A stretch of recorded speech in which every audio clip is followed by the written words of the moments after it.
Victorinox Swiss Army knives in there.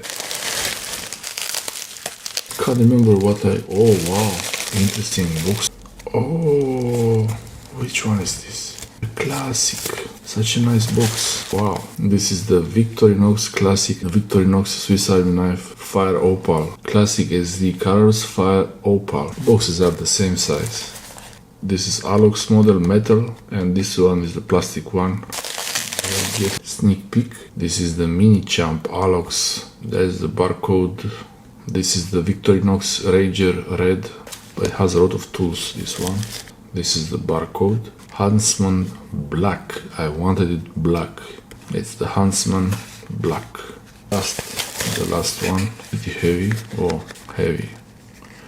Okay. I'm not sure if you know what this means, but this is an Alox. The Alox Farmer X. This is how it all started here. The Explorer, Angler, Compact, the Soldier. Now there is a collection.